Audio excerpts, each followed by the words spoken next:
Hello everyone, how are you doing? This is MD Tech here with another quick tutorial. In today's tutorial, I'm going to show you guys how to resolve the Microsoft Windows Store cache has been purged error you're coming across in Windows 10.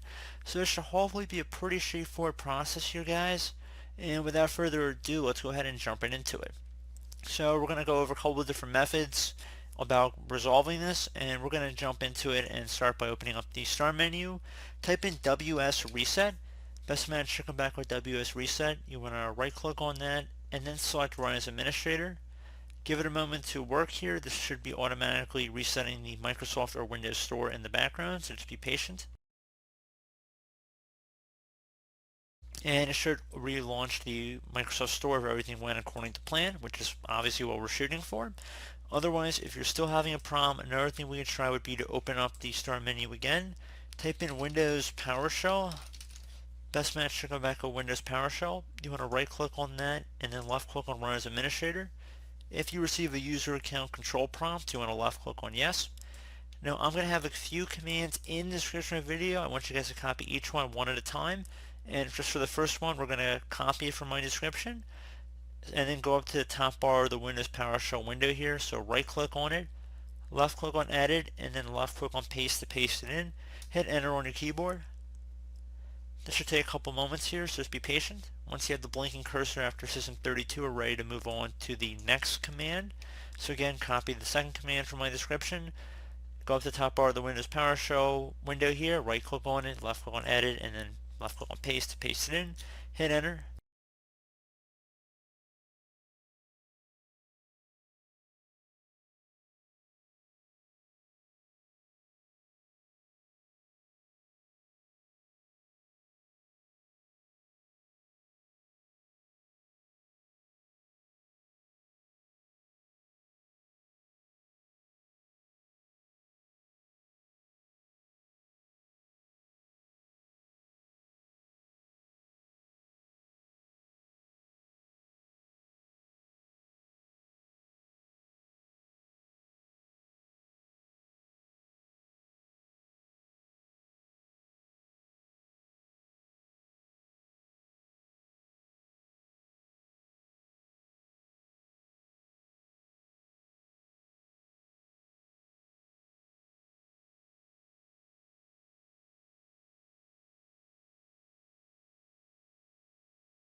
Okay, so once you have a blinking cursor at the end here, now you're ready to move on to the third command. So again, just copy that from my description like the previous two.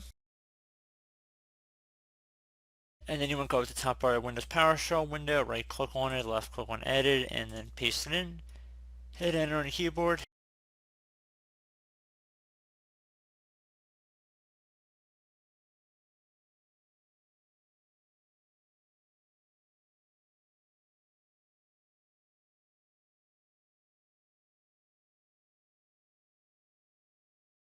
And once that's done, close out of here. Would suggest restarting your computer, and hopefully that'll be about it. So as always, thank you guys for watching this brief tutorial. I hope I was able to help you out, and I do look forward to catching you all in the next tutorial. Goodbye.